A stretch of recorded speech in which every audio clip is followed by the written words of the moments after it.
할머니, 이거 제가 30년 전에 드린 거 맞죠? 새벽 4시 한강대로를 누비는 폐지 할머니 박순예. 그녀의 낡은 손수레에는 언제나 빛바랜 빨간 목도리 하나가 걸려 있습니다. 어느 날 한강대로 명품 갤러리의 젊은 수석 매니저 최유진이 순례를 매장 앞에서 공개적으로 쫓아냅니다. 수레를 발로 걷어차고 목도리가 흙탕물에 떨어지는 순간까지 비웃으며, 그런데 다음날 아침 그 명품 갤러리에 영업정지 딱지가 붙었습니다. 그 이유가 단 한 명의 할머니와 연결돼 있다는 사실이 밝혀지는데 30년이라는 시간과 빨간 목도리 하나가 모든 것을 뒤집어 놓습니다. 2024년 11월에 어느 화요일 아침 8시 서울특별시 중구 한강대로 32길, 사람들이 오래전부터 명품 골목이라 부르는 그 거리에 오늘따라 이상한 공기가 흘렀습니다.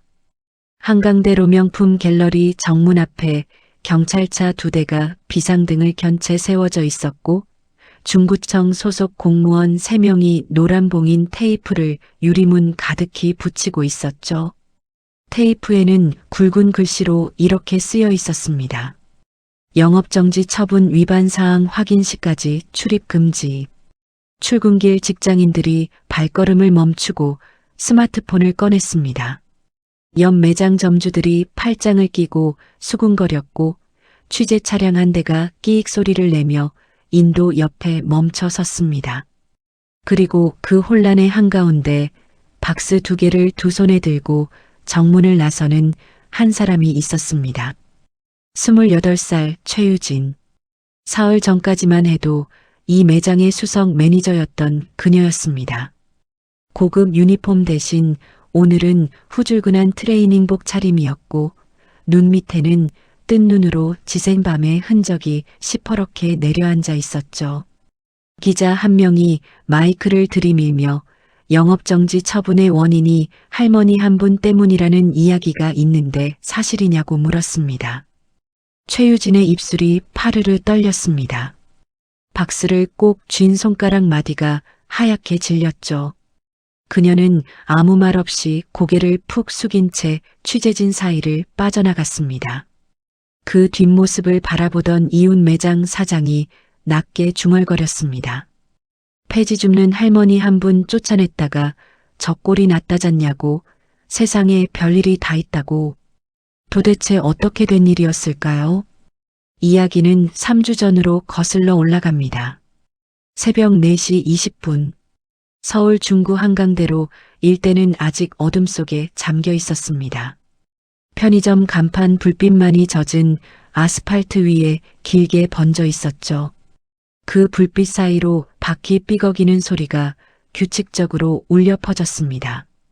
박순례, 74살. 손수레를 미는 그녀의 어깨는 작았지만 걸음은 흔들림이 없었습니다. 수십 년을 이 길 위에서 버텨온 사람만이 가질 수 있는 무게 중심이었죠. 수레 앞에는 납작하게 눌린 박스들이 끈으로 묶여 있었고, 손잡이에는 낡은 빨간 목도리 하나가 걸려 있었습니다. 손때가 탄 자리가 반질반질했고, 한쪽 끝은 올이 약간 풀려 있었죠. 한눈에 봐도 수십 년은 넘어 보이는 물건이었습니다. 새 것으로 바꾸기가 아깝기 때문이 아니라 차마 손에서 놓을 수가 없기 때문에 여전히 그 자리에 걸려 있는 것처럼 보였습니다. 순례는 수레를 잠깐 멈추고 목도리를 손으로 한번 쓸어내렸습니다. 그러고는 조용히 한강대로 명품 갤러리 쪽으로 눈길을 던졌죠. 12층짜리 건물. 새벽빛에 잠긴 유리 외벽이 차갑게 빛났습니다. 순례의 시선이 건물 3층 모서리 창문에 잠시 머물렀습니다. 그 이유가 무엇인지 그때는 아무도 몰랐습니다. 수레를 다시 밀기 시작한 순례 앞으로 누군가 달려나왔습니다. 정총무였습니다. 61살 한강대로 명품 갤러리 건물 관리인이자 순례가 5년째 매일 아침 인사를 나누는 사람이었죠. 거칠게 금이 간 손등, 군데군데 기름때가 밴 작업복. 이 거리에서 이른 새벽을 함께 사는 사람이었습니다. 정총무는 이쪽 골목에 어제 이사 나간 집박스가 많이 나왔다며 한쪽에 모아뒀다고 했습니다. 순례가 짧게 웃으며 고맙다고 했습니다. 이가 빠진 자리가 한두 군데였지만 그 웃음에는 쑥스러움이 없었죠. 정총무가 박스를 수레에 얹어주며 슬쩍 물었습니다. 매일 이 건물 앞에서 잠깐 서 계시더라고. 아는 곳이냐고. 순례가 손잡이에 빨간 목도리를 한번 쓸어내리고 담담하게 말했습니다. 예전에 잠깐 인연이 있었던 곳이라고. 오래된 얘기라고. 더 말을 잇지 않는 그녀의 얼굴에서 정총무는 더 묻지 않았습니다. 새벽 바람이 목도리 끝을 살짝 들어올렸습니다. 그게 전부였습니다. 오전 9시 40분. 한강대로 명품 갤러리 매장 문이 열리기 20분 전이었습니다. 최유진은 이미 출근해 있었습니다. 매장 내 CCTV 모니터를 훑어보고 직원들 유니폼 상태를 점검하고 진열대 조명 각도를 조금씩 수정하는 것이 그녀의 아침 루틴이었죠. 28살의 수석 매니저. 같은 또래가 인턴을 전전하는 사이 그녀는 이 자리까지 올라왔습니다. 타고난 감각, 끊임없는 자기관리, 그리고 누구에게도 기회를 양보하지 않는 냉정함 덕분이었죠. 그 냉정함이 강점이기도 했지만 가끔은 칼날처럼 날이 서는 것도 사실이었습니다. 최유진이 정문 유리 너머를 내다봤습니다. 골목 쪽에서 낡은 손수레 하나가 천천히 건물 앞으로 다가오고 있었습니다. 그녀의 눈이 좁아졌습니다. 직원에게 저 수레가 매장 정문 앞이라며 경비를 부르라고 했습니다. 직원이 잠깐 망설이는 기색을 보였습니다. 저분은 매일 이 골목을 지나가시는 분이고 건물관리 총무님이랑도 아는 사이시라고 했죠. 최유진이 차갑게 잘라 말했습니다. 매장 오픈 전이고 정문 앞 이미지 관리가 우선이라고. 빨리 하라고. 직원이 자리를 피했습니다. 최유진이 직접 정문을 열고 나갔습니다. 박순례가 수레를 밀며 건물 앞을 막 지나치려는 순간이었습니다.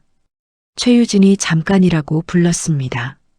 목소리에는 가시가 돋아 있었죠. 순례가 걸음을 멈추고 돌아봤습니다. 최유진이 말했습니다. 여기 프리미엄 상권이라고. 폐지 수레를 끌고 정문 앞을 왔다 갔다 하면 곤란하다고. 매장 손님들 눈에 띈다고. 순례는 잠시 말이 없었습니다. 수십 년을 이 거리에서 버텨온 사람답게 화를 내지 않았습니다. 이 골목이 매일 다니던 길이라고, 오래전부터 그래왔다고 담담하게 말했죠. 최유진이 그건 자기가 어쩔 수 없고 오픈 시간 전에는 앞을 비워달라고 했습니다. 그 말투에는 대화를 끝내겠다는 신호가 담겨 있었죠. 구경하던 행인 두세 명이 발걸음을 늦췄습니다. 순례가 수레를 다시 밀려는 순간 경비원이 달려나와 수레를 인도 밖으로 세게 밀었습니다. 순간 수레가 기울었습니다. 손잡이에 걸려있던 빨간 목도리가 바닥에 떨어졌습니다. 마침 물 고인 웅덩이 위였습니다. 순례의 무릎이 꺾일 듯 흔들렸습니다. 그녀는 서둘러 목도리를 집어 올렸습니다. 흙탕물이 번진 빨간 실 위로 그녀의 손가락이 가늘게 떨렸죠. 그 모습을 본 최유진이 뒤돌아서며 경비원에게 낮게 말했습니다. 빨리 치워드리라고. 비웃음이었습니다. 구경하던 행인 중 한 명이 스마트폰을 주머니에 넣었습니다. 그의 폰 화면에는 촬영 종료 버튼이 눌린 직후의 화면이 켜져 있었습니다. 순례는 아무 말도 하지 않았습니다. 목도리를 품 안에 조심스럽게 넣고 수레를 밀어 골목 끝으로 사라졌습니다. 그 뒷모습이 골목 어둠 속으로 작아지는 동안 최유진은 이미 매장 안으로 들어가 버린 뒤였죠. 그날 오전 11시 행인이 찍은 영상이 SNS에 올라왔습니다. 제목은 딱 한 줄이었습니다. 한강대로 명품관에서 폐지 할머니 쫓아내는 장면 직접 봤습니다. 처음 1시간 동안 조회수 4천, 2시간 뒤에는 3만, 저녁이 되자 12만을 넘겼습니다. 댓글란에는 순례의 빨간 목도리 장면을 캡처한 사진이 수십 개 올라왔습니다.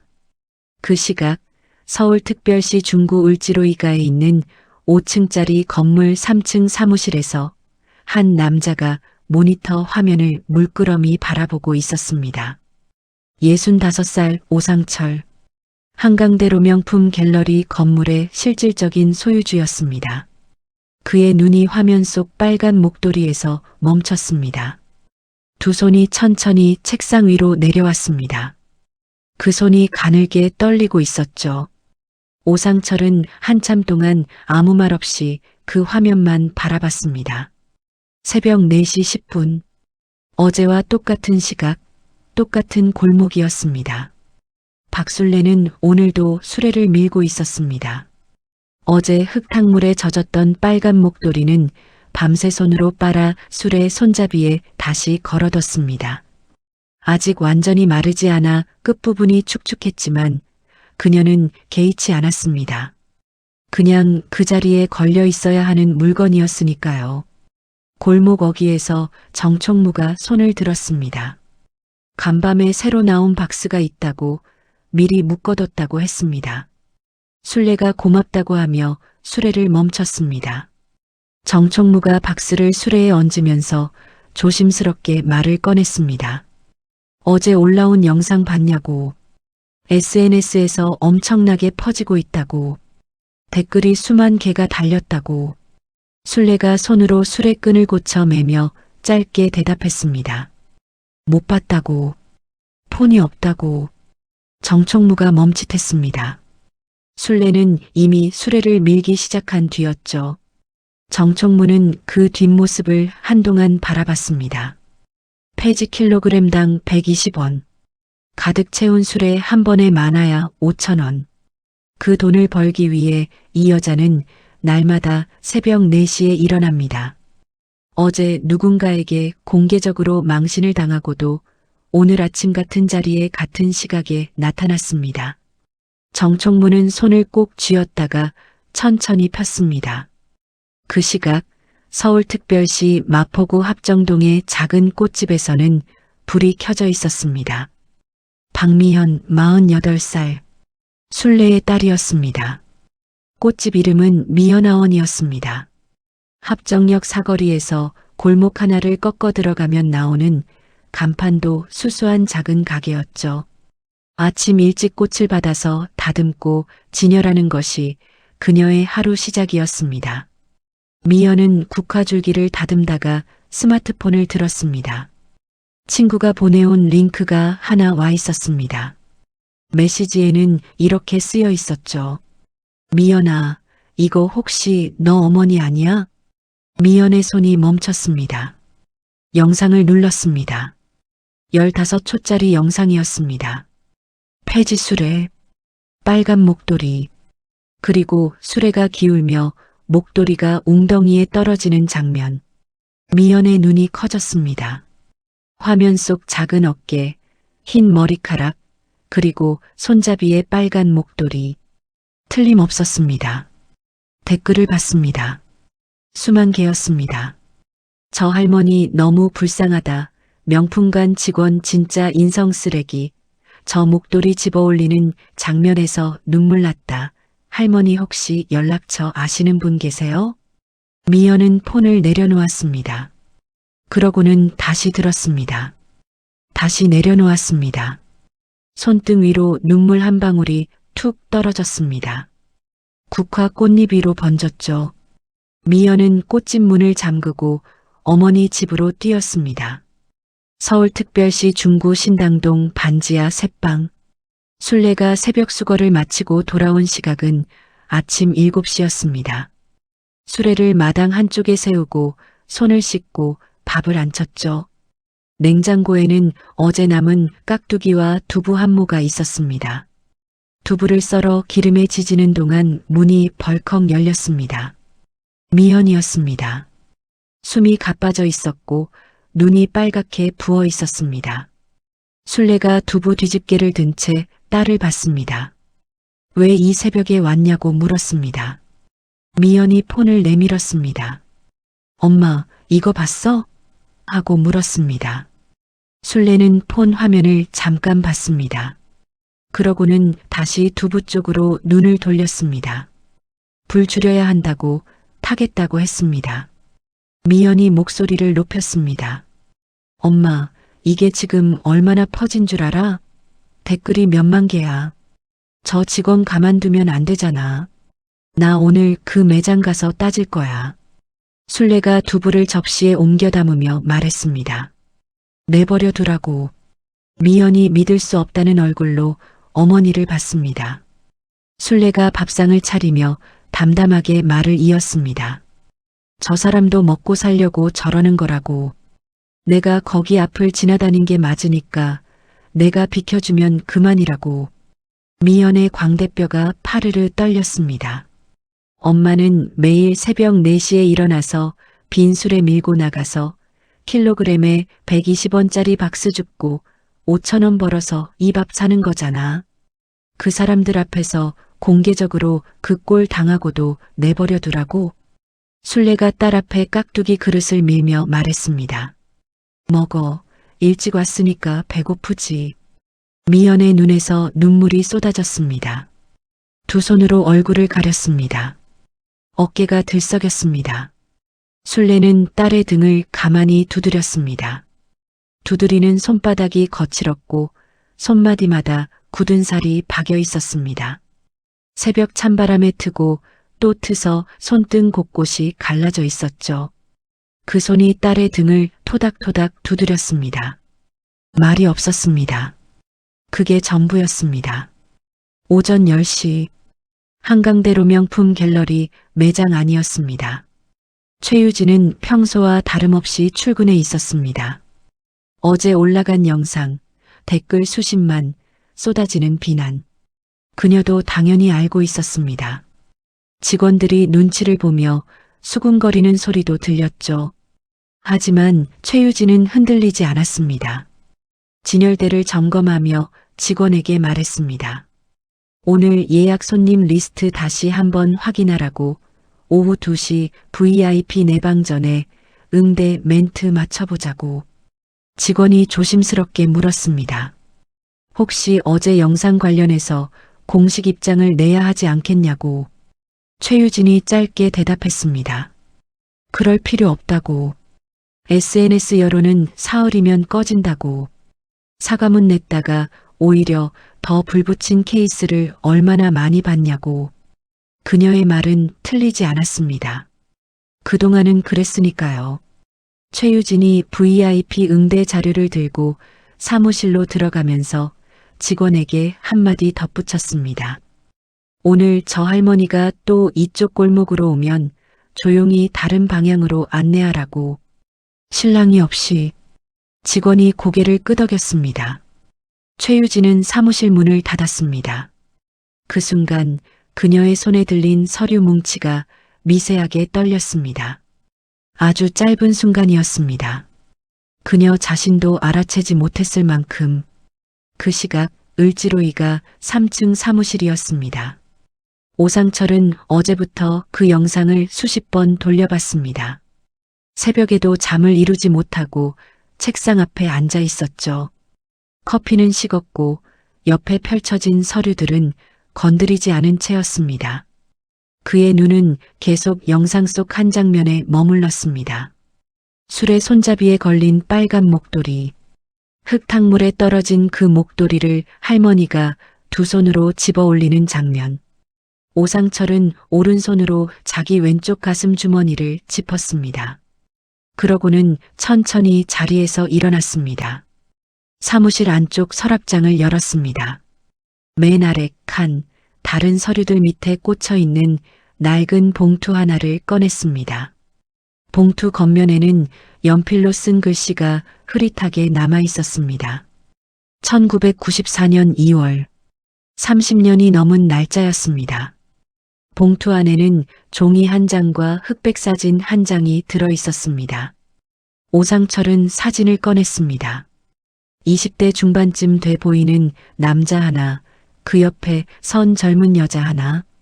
남자는 오상철 자신이었습니다. 그리고 여자는 오상철의 눈이 가늘어졌습니다. 화면 속 74살 할머니와 사진 속 젊은 여자를 번갈아 봤습니다. 확신이 섰습니다. 오상철이 봉투를 조심스럽게 다시 넣고 비서실에 전화를 걸었습니다. 목소리는 낮고 차분했습니다. 정총무 씨 개인 연락처 알아봐 달라고. 한강대로 명품 갤러리 건물 관리인이라고. 오늘 안에. 전화를 끊고 오상철은 창밖을 바라봤습니다. 서울 하늘이 회색으로 내려앉아 있었습니다. 오상철의 눈에는 그 하늘이 아니라 30년 전 어느 겨울 골목이 보이는 듯 했습니다. 그날 저녁, 미연은 결국 한강대로 명품 갤러리로 향했습니다. 혼자였습니다. 매장 앞에 섰을 때 유리문 너머로 최유진이 보였습니다. VIP 손님에게 가방을 설명하며 웃고 있었죠. 어제 일이 없었던 사람처럼. 미연의 손이 주먹을 쥐었습니다. 문을 열고 들어섰습니다. 최유진이 미연을 봤습니다. 잠깐 눈이 마주쳤습니다. 최유진의 눈에는 경계도 당혹감도 없었습니다. 그냥 일반 손님을 보는 눈이었죠. 그게 미연을 더 떨리게 만들었습니다. 미연이 입을 열었습니다. 어제 폐지술에 끌던 분이 제 어머니라고, 그 영상 보셨냐고, 사과 한마디는 해야 하지 않냐고 했습니다. 매장 안이 조용해졌습니다. VIP 손님이 슬쩍 고개를 돌렸습니다. 최유진이 잠깐 미연을 봤습니다. 그러고는 직원에게 손짓했습니다. 손님을 안내해드리라고. 직원이 미연의 팔을 가볍게 잡으며 매장 밖으로 안내하려 했습니다. 미연의 발이 바닥에 박혔습니다. 최유진이 돌아서며 조용하고 단호하게 말했습니다. 업무 시간에 사적인 민원 응대는 어렵다고. 정식으로 하고 싶으면 본사 고객센터로 연락하라고. 그 말이 끝나기 무섭게 VIP 손님과의 대화를 재개했습니다. 미연이 직원에게 이끌려 유리문 밖으로 나왔습니다. 문이 닫혔습니다. 미연은 그 자리에 한참 서 있었습니다. 발바닥이 시멘트 바닥에 붙은 것처럼 움직여지지 않았죠. 저녁 바람이 불었습니다. 유리문 너머 최유진은 이미 손님 쪽으로 완전히 돌아서 있었습니다. 그리고 그 시각 오상철의 비서가 정총무의 전화번호를 찾아냈습니다. 세 개의 선이 아주 천천히 그러나 분명하게 한 점을 향해 모이고 있었습니다. 사건이 일어난 지 사흘째 되는 날이었습니다. 한강대로 명품 갤러리 앞은 여전히 조용했습니다. 영상은 SNS에서 계속 퍼져나가고 있었지만 매장 안은 아무 일도 없었다는 듯 돌아가고 있었죠. 최유진은 오늘도 제 시간에 출근했고 직원 조회를 마치고 오전 VIP 내방 준비를 챙겼습니다. 사흘 전 일은 그녀의 하루 어디에도 끼어들 틈이 없어 보였습니다. 그러나 세상은 그녀의 계획대로 움직이지 않았습니다. 오전 10시가 막 넘었을 때 매장 앞 인도에 사람들이 하나둘 모이기 시작했습니다. 처음에는 서너 명이었습니다. 손에 손팻말을 들고 있었죠. 직접 만든 종이 팻말이었는데 거기에는 이렇게 쓰여 있었습니다. 폐지 할머니께 사과하라고. 갑질 매니저는 물러나라고. 직원이 당황한 얼굴로 최유진에게 달려왔습니다. 매장 앞에 시위대가 생겼다고. 어떻게 하냐고. 최유진이 창문 너머를 봤습니다. 서너 명이었습니다. 그녀의 표정은 변하지 않았습니다. 무시하라고 1시간이면 흩어진다고 말했습니다. 하지만 1시간 뒤에는 15명이 됐습니다. 점심 무렵에는 30명을 넘겼습니다. 지나가던 시민들이 발걸음을 멈추고 사진을 찍었고 그 사진이 다시 SNS에 올라갔습니다. 방송국 카메라 한 대가 나타난 건 오후 2시였습니다. 그제야 최유진의 턱이 미세하게 굳었습니다. 매장 본사에서 전화가 왔습니다. 운영지원팀장이었습니다. 목소리가 낮고 빨랐습니다.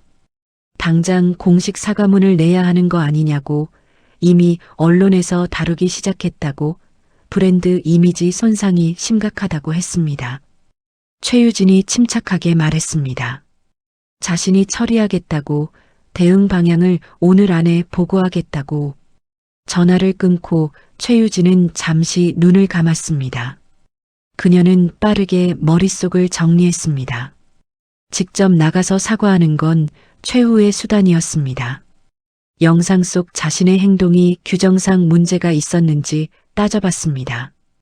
공공도로에서의 통행 안내, 경비원의 수레, 이동 조치, 법적으로는 문제가 없었습니다. 여론은 시끄럽지만 증거가 없다고 판단했습니다. 최유진은 홍보 대행사에 연락해 조용한 수습 루트를 요청했습니다. 당사자 할머니를 찾아서 비공개로 합의금을 전달하는 방식이었습니다. 영상이 퍼지기 전에 사건을 잠재우는 것, 그게 가장 깔끔하다고 판단했죠. 그녀는 틀리지 않았습니다. 대부분의 경우에는 한편 미연아원 뒷방에서 미연은 어머니 앞에 무릎을 꿇고 앉아 있었습니다. 어머니, 나 혼자서는 안 되겠다고 변호사를 알아봐야 할 것 같다고 했습니다. 순례가 고개를 저었습니다. 돈이 어디 있냐고, 변호사가 뭐가 필요하냐고, 그냥 넘어가자고 했습니다. 미연이 입술을 깨물었습니다. 어머니 손을 잡았습니다. 손등이 갈라진 자리에 딱지가 앉아 있었고 손가락 마디는 겨울이 오기도 전에 이미 부어 있었습니다. 미연이 그 손을 두 손으로 감쌌습니다. 눈물을 참으려고 턱을 올렸지만 소용없었습니다. 엄마, 이러면 안 되잖아. 이게 맞아? 하고 물었습니다.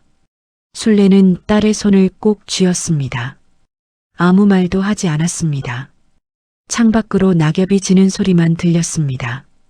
그날 저녁 정총무에게 문자가 왔습니다. 발신자는 저장되지 않은 번호였습니다. 박순례 씨를 찾고 있다고, 직접 드릴 말씀이 있다고, 연락처를 알 수 있겠냐고 쓰여 있었습니다. 정총무가 번호를 검색해 보니 아무것도 나오지 않았습니다.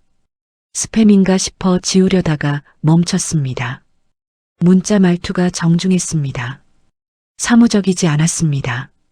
정총무는 고민하다가 순례에게 전화를 걸었습니다. 순례는 폰이 없었습니다. 집 전화도 없었죠. 정총무는 다음날 새벽에 직접 만나기로 했습니다. 한편 최유진이 보낸 홍보 대행사 직원이 순례의 주소를 찾아냈습니다. 신당동 반지하였습니다. 다음날 오전에 찾아가기로 했습니다. 봉투 안에는 현금 500만 원이 들어 있었습니다. 조용히 받고 끝내자는 메시지와 함께 이 세 갈래의 움직임이 같은 날 밤 같은 방향을 향하고 있다는 사실을 그때는 아무도 몰랐습니다. 다음날 새벽이 밝아왔습니다. 순례는 어김없이 새벽 4시에 일어났습니다. 어제 손빨래한 목도리를 술의 손잡이에 다시 걸었습니다. 문을 열고 나서려는데 계단 입구에 무언가가 놓여 있었습니다. 종이 봉투였습니다. 봉투를 집어들었습니다. 겉에 아무 이름도 없었습니다. 안을 열었습니다. 현금이었습니다. 그리고 종이 한 장. 종이에는 이렇게 쓰여 있었습니다. 이번 일로 불편을 드려 죄송합니다. 더 이상 문제 삼지 않으신다면 감사하겠습니다. 추가 보상도 가능합니다. 순례는 봉투를 오래 들여다봤습니다. 새벽 가로등 불빛 아래 그 얼굴에 어떤 표정이 지나갔는지는 보는 사람이 없었습니다. 순례가 봉투를 계단 위에 다시 내려놓고 수레를 밀기 시작했습니다. 걸음이 평소와 똑같았습니다. 빠르지도 느리지도 않았습니다. 봉투는 그 자리에 그대로 남겨진 채였습니다. 새벽바람이 봉투 귀퉁이를 살짝 들어 올렸다가 내려놨습니다. 홍보 대행사 직원은 이 사실을 최유진에게 보고하면서 봉투가 그대로 남겨졌다고 했습니다. 최유진의 입안에서 무언가가 딱 굳는 소리가 들리는 것 같았습니다. 이 할머니 단순하지 않다고 그녀는 처음으로 생각했습니다. 오상철이 정총무를 만난 건 사건이 일어난 지 나흘째 되는 날 저녁이었습니다. 장소는 한강대로 인근 오래된 설렁탕집이었습니다. 을지로 썰렁탕, 40년 넘게 그 자리를 지켜온 가게였죠. 오상철이 먼저 와서 구석 자리에 앉아 있었습니다. 정장 차림이었지만 넥타이는 풀려 있었습니다. 테이블 위에는 설렁탕 2그릇이 놓여 있었고 그는 숟가락을 들지 않은 채 문 쪽을 바라보고 있었습니다. 정총무가 들어섰습니다. 작업복 위에 점퍼를 걸친 차림이었습니다. 이렇게 큰 건물 소유주를 이런 자리에서 만나는 게 어색한 듯 앉으면서도 등이 꼿꼿했습니다. 오상철이 먼저 말을 꺼냈습니다. 박술래 씨 요즘도 매일 새벽에 그 골목 나오시냐고 물었습니다. 정총무가 눈을 가늘게 떴습니다. 어떻게 아시냐고 물었죠. 오상철이 짧게 말했습니다.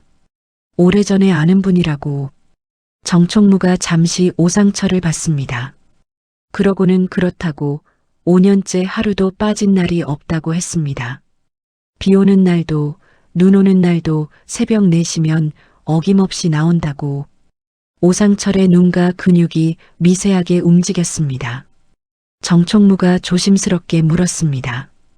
두 분이 어떤 사이냐고. 오상철이 설렁탕 국물을 한 숟가락 떴다가 내려놓으며 말했습니다. 제가 저분한테 진 게 있다고. 아주 오래전 일이라고. 정총무는 더 묻지 않았습니다. 설렁탕집 안에 잠시 침묵이 흘렀습니다. 뚝배기에서 김이 피어올랐습니다. 오상철이 주머니에서 접힌 종이 한 장을 꺼냈습니다. 정총무 앞에 조용히 밀었습니다. 펼쳐보라고 했습니다. 정총무가 종이를 폈습니다. 흑백 사진이었습니다. 20대 남자 하나, 그 옆에 선 젊은 여자 하나.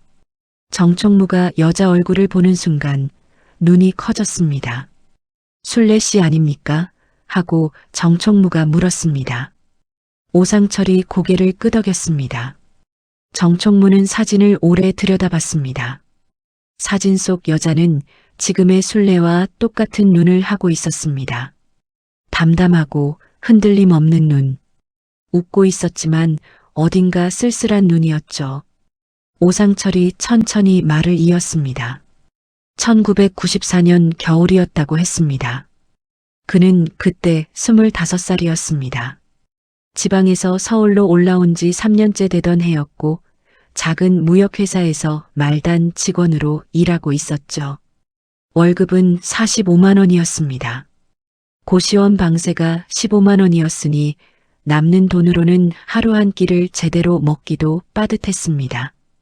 그해 12월 회사가 갑자기 문을 닫았습니다. 사장이 야반도주했습니다. 석 달치 밀린 월급은 받을 길이 없었습니다. 고시원 방세도 2달이 밀렸고 고시원 주인이 짐을 내놓겠다고 했습니다.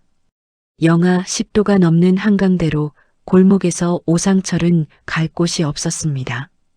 그때 박술래를 만났습니다. 그녀는 그 골목에서 포장마차를 하고 있었습니다. 45살이었죠. 혼자서 어묵 국물을 끓이고 떡볶이를 저으며 새벽 2시까지 그 자리를 지키는 여자였습니다. 남편은 일찍 세상을 떴고 딸 하나를 혼자 키우고 있었습니다. 오상철이 포장마차 앞에서 그냥 서 있었다고 했습니다. 돈이 없어서 살 수도 없고 추워서 그냥 지나칠 수도 없었죠. 술래가 먼저 말을 걸었습니다. 밥은 먹었냐고. 오상철이 고개를 저었습니다. 술래가 어묵꼬치 2개와 떡볶이 1그릇을 내밀었습니다. 그러고는 돈 얘기를 하지 않았습니다. 오상철이 다 먹고 나서 계산하려고 지갑을 열자 순례가 손을 저으며 말했습니다. 오늘은 그냥 가라고. 그 대신 다음에 잘 되면 떡볶이 한 그릇 사러 오라고. 오상철은 그 말이 평생 귀에서 지워지지 않았다고 했습니다. 그게 끝이 아니었습니다. 오상철이 고시원에서 쫓겨나게 됐다는 걸 알게 된 순례가 포장마차 창고 한쪽을 내줬습니다. 창고라고 해봤자 짐을 쌓아두는 좁은 공간이었습니다. 이불 하나 깔면 가득 찼죠. 하지만 지붕이 있었고 바람이 들어오지 않았습니다. 오상철은 거기서 2달을 버텼습니다. 그 2달 동안 순례가 매일 저녁 국수 한 그릇씩 넣어줬습니다. 아무 말 없이 그냥 창고 문 앞에 두고 갔습니다. 오상철이 새 직장을 잡고 첫 월급을 받던 날 순례에게 돈을 갚으려고 포장마차로 찾아갔습니다. 순례는 받지 않았습니다. 돈 빌려준 게 아니라고, 밥 먹인 거라고, 밥값은 받는 게 아니라고 했습니다. 오상철이 그래도 안 되겠다 싶어서 뭐라도 드리고 싶다고 했더니 순례가 웃으며 말했습니다. 그러면 내가 오늘 두르고 있는 거 하나 사줘라. 겨울에 목이 시리다고. 그게 빨간 목도리였습니다. 오상철이 그날 인근 시장에서 5,000원짜리 빨간 목도리를 사서 순례에게 건넸습니다. 순례가 그걸 목에 두르고 웃었습니다. 잘 어울린다고, 고맙다고 했습니다. 그 이후 오상철은 서울을 떠났습니다. 직장 때문에 부산으로 내려갔고 거기서 사업을 시작했습니다. 일이 풀렸고 돈이 쌓였고 서울에 다시 올라왔을 때는 이미 15년이 지나 있었습니다. 순례의 포장마차는 없어진 지 오래였고 연락처도 몰랐습니다. 찾으려고 한두 번 수소문했지만 흔적이 없었습니다. 그리고 30년이 흘렀습니다. 오상철의 말이 거기서 멈췄습니다. 정총무는 설렁탕 국물이 다 식도록 아무것도 먹지 못한 채 그 이야기를 듣고 있었습니다. 눈이 뜨겁게 달아올랐지만 꾹 참았습니다. 오상철이 정총무를 봤습니다. 순례 씨를 한번 만나게 해줄 수 있냐고 물었습니다. 직접 찾아가면 놀라실 것 같아서 아는 분을 통해 먼저 여쭤봐야 할 것 같다고 했습니다. 정총무가 고개를 끄덕였습니다. 그런데 하고 정총무가 말을 이었습니다. 한 가지 여쭤봐도 되겠냐고 했습니다. 이번 일이 최 매니저 때문에 일어난 건데 그분이 회장님 매장 직원이지 않습니까? 어떻게 하실 생각이냐고. 오상철이 잠시 말이 없었습니다. 그러고는 낮고 단단한 목소리로 말했습니다. 두고 보면 알게 될 거라고. 설렁탕집 문이 열리며 찬 바람이 들어왔습니다. 촛불처럼 흔들리던 뚝배기 김이 한순간 옆으로 쏠렸습니다. 한편 그 시각 최유진은 홍보 대행사로부터 최종 보고를 받고 있었습니다. 봉투가 반송됐다는 것, 당사자가 언론이나 법적 대응 움직임은 없다는 것, 여론은 서서히 가라앉고 있다는 것. 최유진은 보고를 들으며 노트에 뭔가를 적었습니다. 표정은 다시 평온했습니다. 하지만 한 가지가 마음에 걸렸습니다. 건물주인 오상철이 사흘째 매장에 연락을 하지 않고 있었습니다. 원래 한 달에 2~3번은 운영 현황을 직접 챙기는 사람이었는데 영상이 올라간 뒤로 아무런 말이 없었죠. 불호령이 떨어질 줄 알았는데 아무 말이 없다는 게 오히려 불안했습니다. 최유진이 비서실에 전화를 걸어 오상철 회장님 일정이 어떻게 되냐고 물었습니다. 비서가 잠시 뜸을 들이다가 말했습니다. 외부 일정 중이시라고, 연락은 나중에 드리겠다고. 최유진이 전화를 끊고 잠시 창밖을 바라봤습니다. 저녁 한강대로에 가로등이 하나씩 켜지고 있었습니다. 그 불빛 아래로 퇴근하는 사람들이 흘러갔습니다. 어디선가 폐지 수레바퀴 소리가 들리는 것 같았습니다. 아니면 그냥 그렇게 들린 것일 수도 있었죠. 최유진은 블라인드를 내렸습니다. 그 다음 날 아침 순례가 새벽 수거를 마치고 돌아오는 길에 정총무가 기다리고 있었습니다. 좀 전해드릴 말씀이 있다고 잠깐 시간이 되시냐고 했습니다. 순례가 수레를 세웠습니다. 정총무가 말했습니다. 회장님이라고, 이 건물 주인이라고 순례 씨를 만나고 싶다고 하신다고, 아주 오래전에 아는 분이라고 하시던데 혹시 아시는 분이냐고. 순례의 손이 수레 손잡이 위에서 멈췄습니다. 빨간 목도리 위에 손바닥이 얹혔습니다. 순례가 오래 말이 없었습니다. 새벽 골목이 조용했습니다. 그러고는 아주 낮은 목소리로 물었습니다. 성함이 어떻게 되시냐고. 정총무가 말했습니다. 오상철이라고 하십니다. 순례의 눈이 가늘어졌습니다. 그 눈에 무언가가 스치고 지나갔습니다. 기쁨인지 두려움인지 혹은 30년이라는 시간이 한꺼번에 밀려오는 무게인지 정총무는 읽을 수가 없었습니다. 순례가 목도리를 손바닥으로 한번 꼭 쥐었습니다. 그러고는 낮게 말했습니다. 만나겠다고. 오상철과 박순례가 만난 건 사건이 일어난 지 엿새째 되는 날 오후 3시였습니다. 장소는 정총무가 제안했습니다.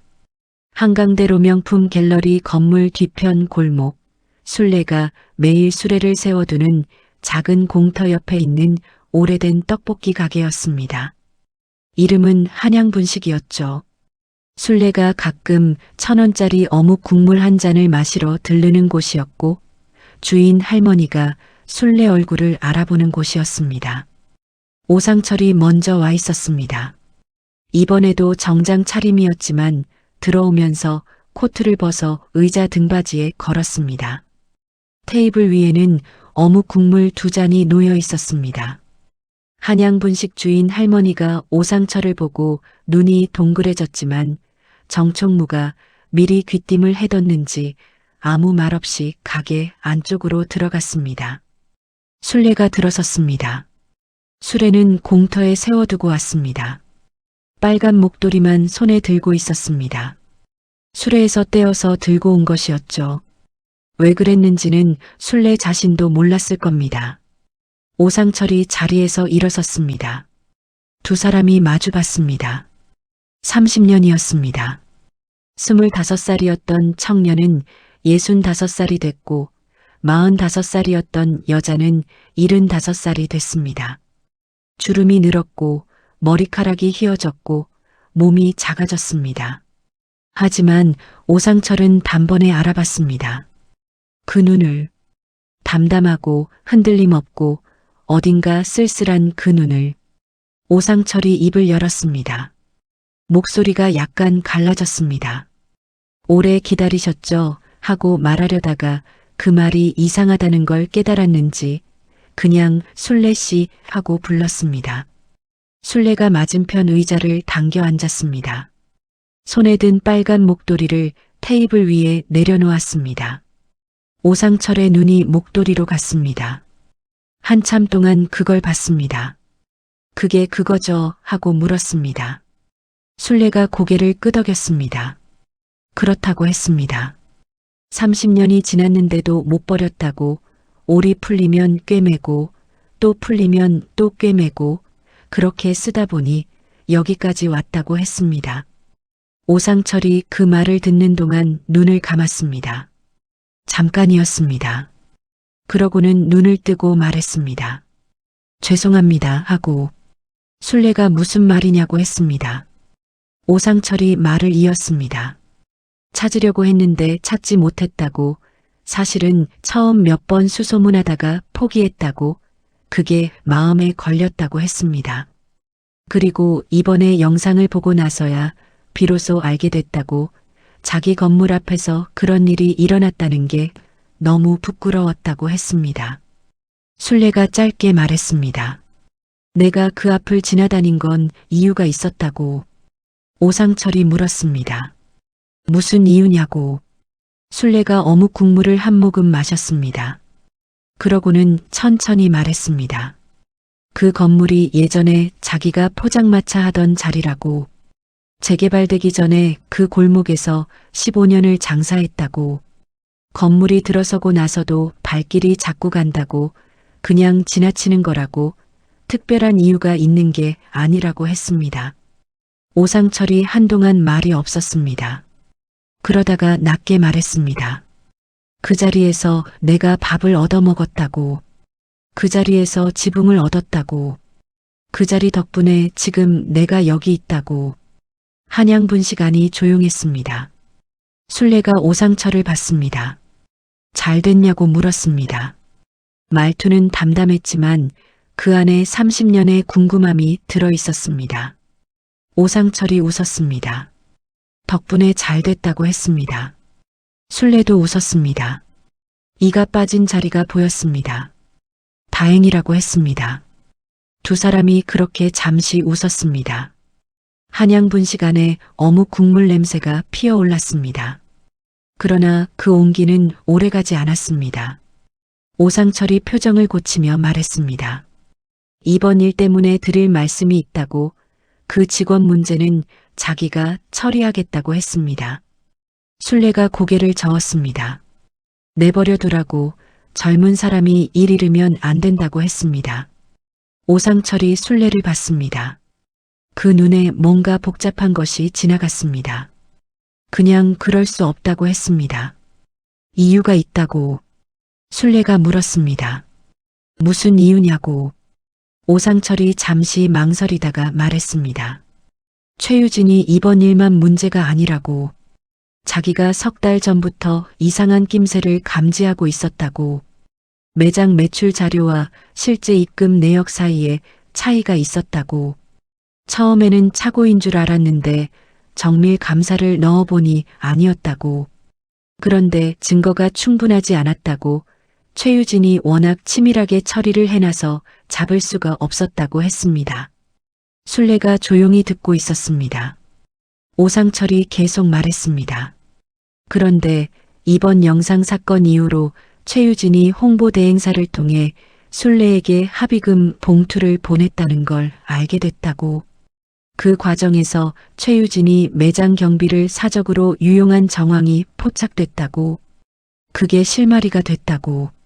거기서 실을 당기다 보니 그동안 숨겨둔 것들이 하나씩 나오기 시작했다고 했습니다. 순례가 말했습니다. 그게 저랑 무슨 상관이냐고. 오상철이 순례를 봤습니다. 그러고는 말했습니다. 공식적으로 순례가 피해 당사자로 진술을 해주면 내부 감사 결과와 합쳐서 최유진을 법적으로 처리할 수 있다고.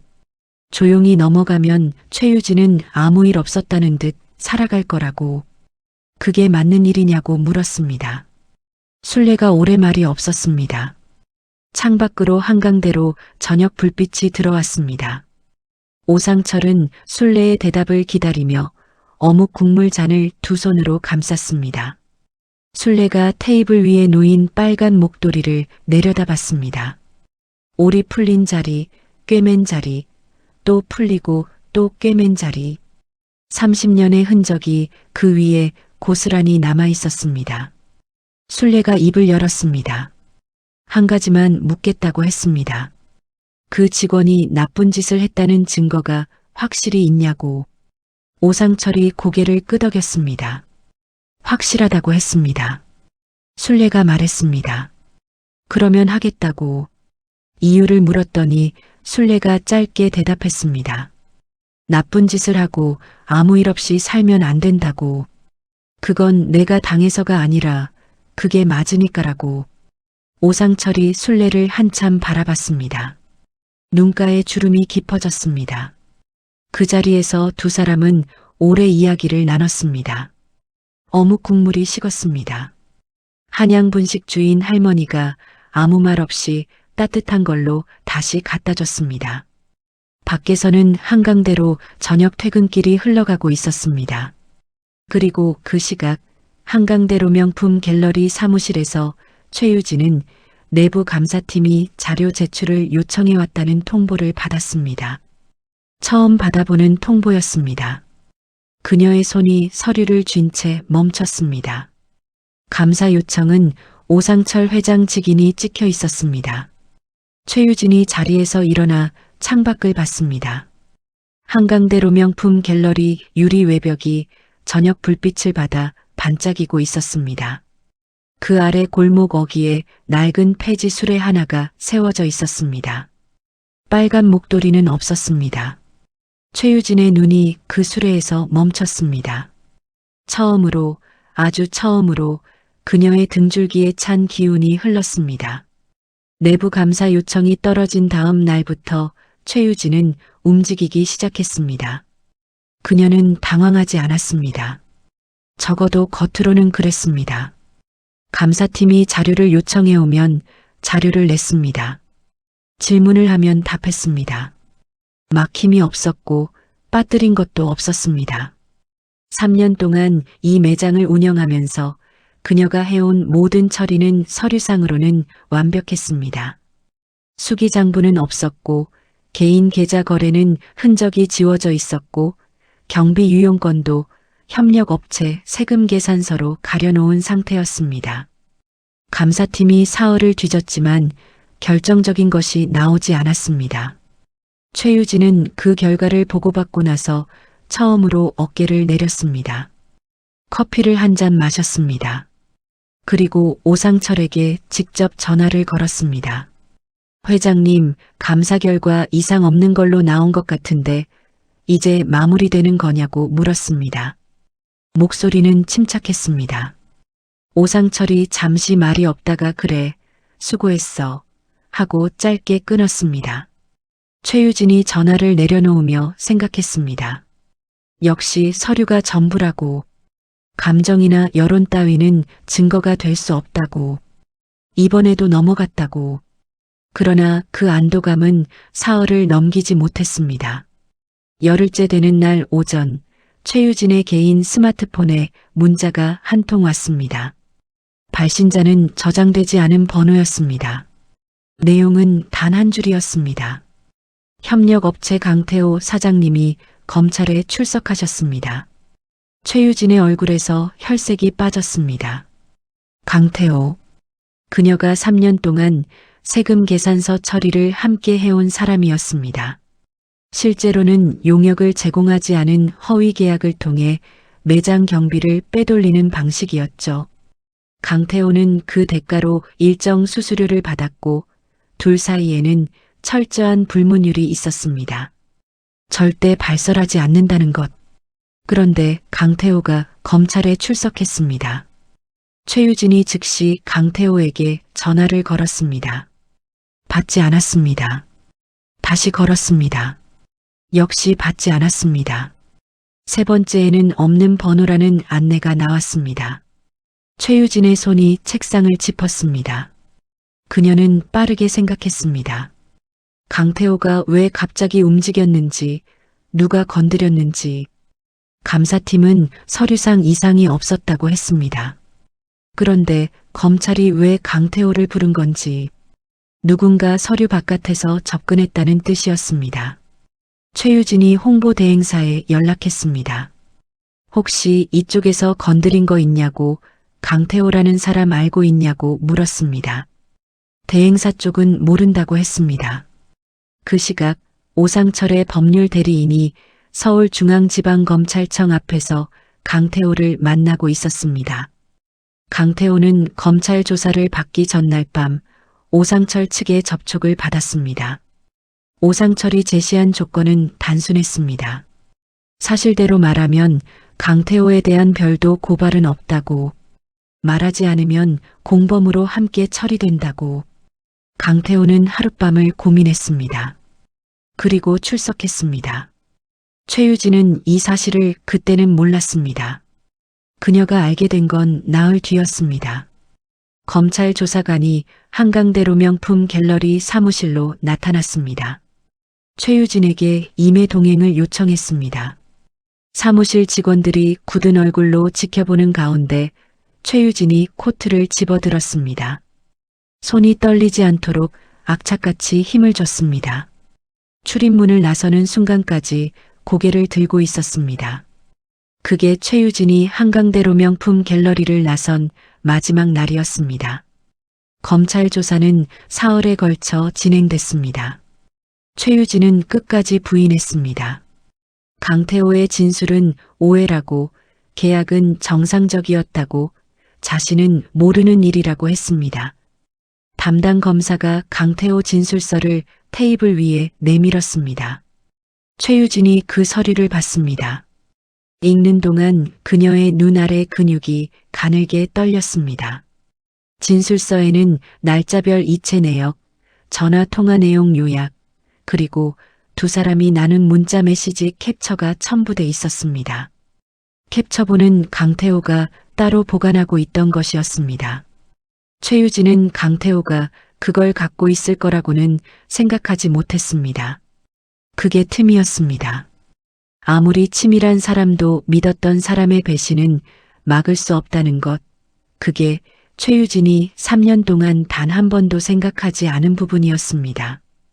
검찰이 기소 방침을 세웠습니다. 그리고 그 소식이 알려지기 하루 전날 밤 최유진에게 또 다른 문자가 왔습니다. 이번에는 본사 인사팀장이었습니다. 내일 오전까지 사직서를 제출하라고. 그렇지 않으면 직권 해임 처리된다고. 최유진이 폰을 내려놓았습니다. 사무실 불을 끄지 않은 채 의자에 그대로 앉아 있었습니다. 시간이 얼마나 지났는지 몰랐습니다. 창밖에 한강대로 가로등이 켜져 있었습니다. 거리는 텅 비어 있었습니다. 새벽 2시였습니다. 최유진이 자리에서 일어나 책상 서랍을 열었습니다. 안에는 개인 물건들이 있었습니다. 입사 첫날 찍은 사진, 첫 달 목표 달성 메모, 그리고 수석, 매니저, 발령 통보서 하나씩 꺼내서 박스에 넣었습니다. 손이 느렸습니다. 박스를 다 채우고 나서 최유진이 사무실을 한번 둘러봤습니다. 그러고는 불을 껐습니다. 복도를 걸어 나오는 그녀의 발소리가 텅 빈 매장 안에 울렸습니다. 아무도 없었습니다. 가로등 불빛이 유리문을 통해 대리석 바닥에 길게 늘어져 있었습니다. 최유진이 정문 잠금 장치에 마스터 카드를 데려다가 멈췄습니다. 카드를 카드 케이스에 넣고 케이스를 안내 데스크 위에 올려놨습니다. 그러고는 수동으로 문을 열고 나갔습니다. 밖은 차가웠습니다. 박스를 두 손에 든 채 그녀는 한강대로 32길을 걸었습니다. 가로등 하나가 깜빡이고 있었습니다.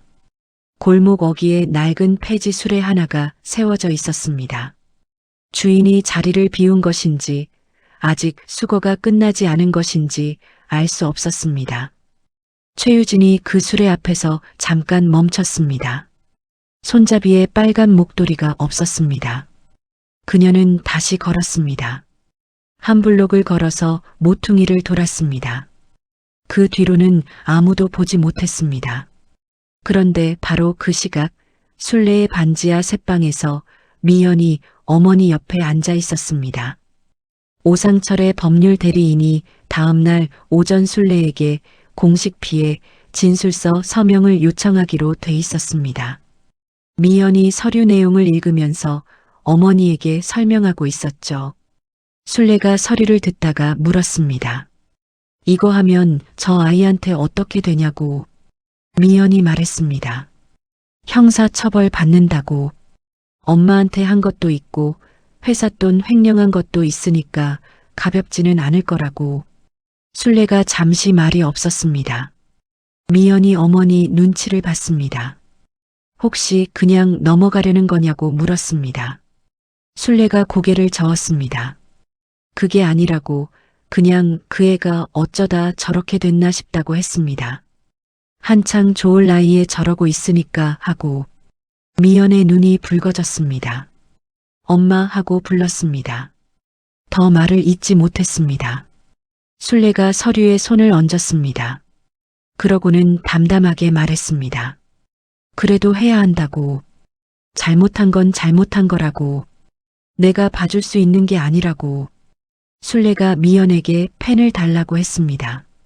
미연이 펜을 건넸습니다. 손이 약간 떨렸습니다. 순례가 서류에 서명했습니다. 글씨가 느리고 굵었습니다. 획 하나하나에 힘이 들어가 있었습니다. 서명이 끝나고 순례가 펜을 내려놓았습니다. 방 안이 조용했습니다. 반지하 창문 너머로 한강대로의 새벽 불빛이 희미하게 들어왔습니다. 어디선가 폐지 수레바퀴 소리가 멀리서 들렸습니다. 순례가 빨간 목도리를 손에 들고 조용히 매만졌습니다. 이게 끝이 나려나 보다 하고 혼잣말처럼 말했습니다. 미연이 그 말을 듣고 눈물을 쏟았습니다. 소리 없이 그냥 눈물만 흘렀습니다. 순례는 딸의 등을 토닥였습니다. 그 손이 또 천천히 거칠게 가만히 두드렸습니다.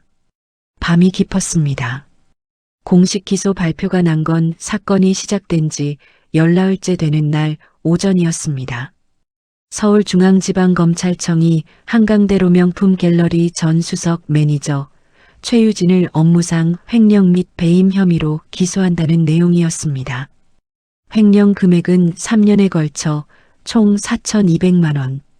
협력업체 강태호와의 허위 계약을 통해 매장 경비를 빼돌린 혐의였습니다. 거기에 피해자 합의 시도 과정에서의 위력 행사 정황까지 추가됐습니다. 발표 직후 기사가 쏟아졌습니다. 포털 사이트 실시간 검색어 상위권에 최유진이라는 이름이 올라왔습니다. 사흘 전 영상이 다시 퍼지기 시작했습니다. 이번에는 단순한 갑질 영상이 아니라 횡령 피의자의 행동이라는 맥락이 붙었습니다. 댓글 수가 다시 불어났습니다. 그리고 그날 오후 2시 한강대로 명품 갤러리 앞에서 오상철이 직접 입장을 발표했습니다. 취재진이 15명 넘게 모였습니다. 인근 상인들도 나와 있었습니다. 시위대 중 일부도 그 자리에 있었습니다. 정총무가 건물 입구 옆에 서 있었습니다. 그리고 순례가 있었습니다. 정총무가 아침에 순례에게 연락했습니다. 오 회장님이 오늘 발표 자리에 같이 있어 주셨으면 한다고 억지로 나오실 필요는 없고 그냥 자리에 계시기만 해도 된다고 했습니다. 순례가 잠시 말이 없다가 알겠다고 했습니다. 순례는 평소와 같은 차림이었습니다. 낡은 점퍼, 검은 바지. 다른 게 있다면 빨간 목도리를 손에 들고 있다는 것이었습니다. 술의 손잡이가 아니라 손에 직접 쥐고 있었습니다. 오상철이 마이크 앞에 섰습니다. 그는 먼저 이번 사건에 대해 건물주의자, 경영자로서 책임을 통감한다고 했습니다. 내부관리 소홀로 피해를 입은 분들께 사과한다고 했습니다. 그리고 직원 채용과 운영 전반을 전면 재검토하겠다고 밝혔습니다. 취재진이 질문을 쏟아냈습니다. 최유진 씨를 언제부터 의심했냐고, 왜 내부 감사에서 발견이 안 됐냐고, 피해 할머니와는 어떤 관계냐고. 오상철이 마지막 질문에서 잠깐 멈췄습니다. 그러고는 순례 쪽을 봤습니다. 순례가 인파 뒤쪽에 서 있었습니다. 키가 작아서 카메라에 잘 잡히지 않는 자리였습니다. 오상철과 눈이 마주쳤습니다. 오상철이 마이크를 잡은 채 말했습니다. 이분은 30년 전에 제가 가장 어려웠던 시절에 밥을 주셨던 분이라고, 지붕을 주셨던 분이라고. 그 시절 제가 이 자리에 서 있을 수 있는 건 이분 덕분이라고. 취재진이 술렁였습니다. 카메라가 순례 쪽으로 돌아갔습니다. 오상철이 계속 말했습니다. 그분이 30년 동안 매일 새벽 이 골목을 지나다니신 이유가 이 건물이 서기 전에 이 자리에서 포장마차를 하셨기 때문이라고. 자신이 그걸 몰랐다고. 알았더라면 진작 찾아뵀어야 했는데 너무 늦었다고. 오상철의 목소리가 거기서 약간 갈라졌습니다. 그가 잠시 말을 멈추고 숨을 골랐습니다. 그러고는 걸어갔습니다. 마이크를 내려놓고 취재진 사이를 지나서 순례 앞에 섰습니다. 주머니에서 무언가를 꺼냈습니다. 빨간 목도리였습니다. 새 것이었습니다. 색이 선명했고 올이 고왔습니다. 순례가 손에 들고 있던 낡은 목도리와 똑같은 빨간색이었습니다. 오상철이 두 손으로 내밀며 말했습니다. 할머니, 이거 제가 30년 전에 드린 거 맞죠? 그때 5,000원짜리였는데 이번엔 제대로 드리고 싶었다고. 카메라 플래시가 터졌습니다. 순례가 새 목도리를 받았습니다. 그러고는 손에 들고 있던 낡은 목도리를 내려다봤습니다. 올이 풀린 자리, 꿰맨 자리, 30년의 흔적이 가득한 그 목도리를 순례의 눈에서 눈물이 떨어졌습니다. 소리가 없었습니다. 그냥 뚝 하고 떨어졌습니다.